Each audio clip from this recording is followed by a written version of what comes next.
Saurabh sir, आप भी जैन हैं और अधिवक्ता विष्णु शंकर जी भी जैन हैं।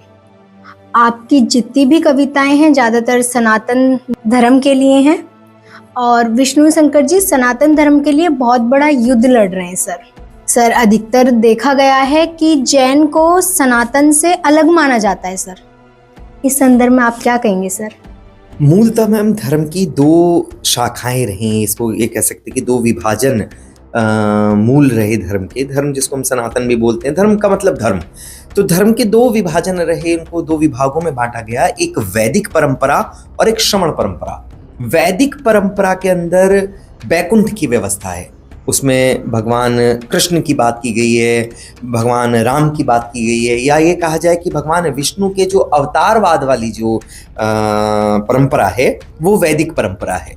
और श्रमण की अगर हम लोग बात करें तो श्रमण संस्कृति में मोक्ष का प्रावधान है, यानी कि जो जैन धर्म और बौद्ध धर्म, अगर ये दोनों धर्मों को लिया जाए तो ये श्रमण संस्कृति में आते हैं, जहाँ पर मोक्ष की व्यवस्था है, बैकुंठ की नहीं।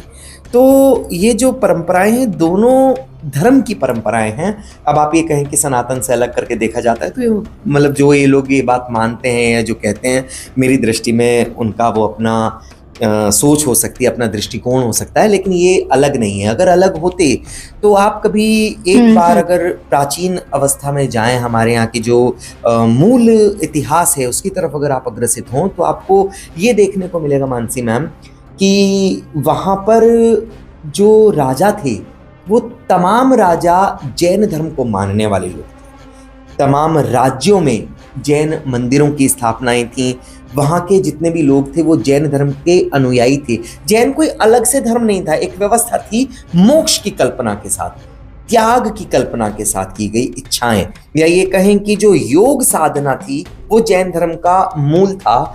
योग के माध्यम से आत्मा को तपा करके मोक्ष को प्राप्त करना जो ध्येय था, तो जो लक्ष्य था वो धर्म का लक्ष्य था, जिसको श्रमण परंपरा कहा गया। जितने भी वैदिक काल के बड़े लोग रहे वो सब इस धर्म को मानने वाले रहे।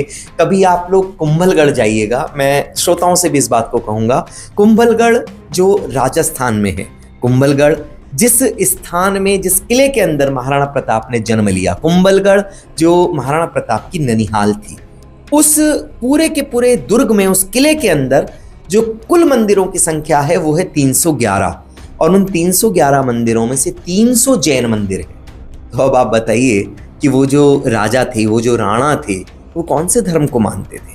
आप चित्तौड़गढ़ के मुख्य किले में जाइए, वहां पर 11 जैन मंदिर हैं। कल्पना कीजिए, इतने छोटे से किले के अंदर 11 जैन मंदिर। कौन थे फिर वो लोग? किसकी आराधना करते थे, किसकी साधना करते थे? ये प्रश्न कहीं ना कहीं हम लोगों को सोचने चाहिए, समझने चाहिए। जो लोग ये कहते हैं कि जैन अलग धर्म है, जैन अलग से आए, तो ये मेरी दृष्टिकोण में तो पूर्णतः मूर्खता है। अगर इतिहास धर्म का देखें तो मूल जड़ में जैन धर्म है। जिस समय बड़े राजा प्रभावित हो गए बहुत ज्यादा जैन धर्म से और वैराग्य लेकर के जाने लगे, सिंहासन छोड़ करके, उनका जो मूल तत्व था वो ये था कि हमें कैसे भी करके मोक्ष को प्राप्त करना है, सिद्ध होना है, वो वैराग्य का पथ उन्होंने अनुसरण करना ज्यादा शुरू कर दिया।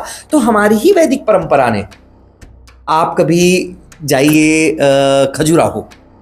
खजुराहो में काम शास्त्र को मंदिरों के माध्यम से इसलिए दर्शाया गया ताकि जो लोग विमुख हो रहे हैं, जो लोग वैराग्य की ओर अग्रसित हो रहे हैं, उनको ये पता चले कि काम भी हमारे जो मूल तत्व हैं उनमें से एक है, काम भी धर्म का एक लक्षण है और उसको छोड़ना नहीं चाहिए।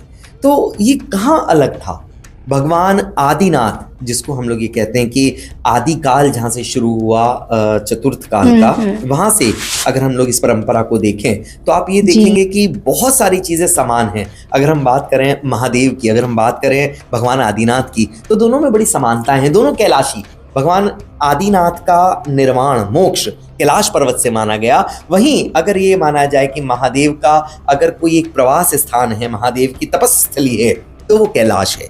अगर आप देखें कि महादेव के पास नंदी बैल है, उनका जो चिन्ह है वो बैल है। इसी तरीके से हम अगर आदिनाथ भगवान को देखें तो उनका जो चिन्ह है, जो तीर्थंकरों के चिन्ह होते हैं, ऐसे ही भगवान आदिनाथ का, जैसे भगवान महावीर का सिंह है, भगवान श्री पार्श्वनाथ जी का सर्प है, इसी तरह से भगवान आदिनाथ का जो चिन्ह है वो चिन्ह है बैल।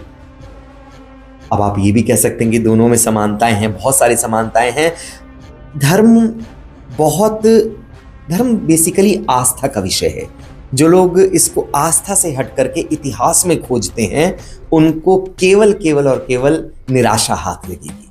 आस्था जहाँ पर है उसके साथ टिके रहें।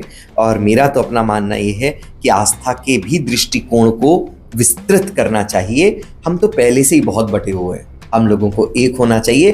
कोई सनातन अलग नहीं है, कोई जैन अलग नहीं है, सब एक हैं। एक ही वृक्ष की तमाम डालियां हैं हम सब, चाहे वो वैदिक हो चाहे वो श्रमण परंपरा हो, हम सब एक।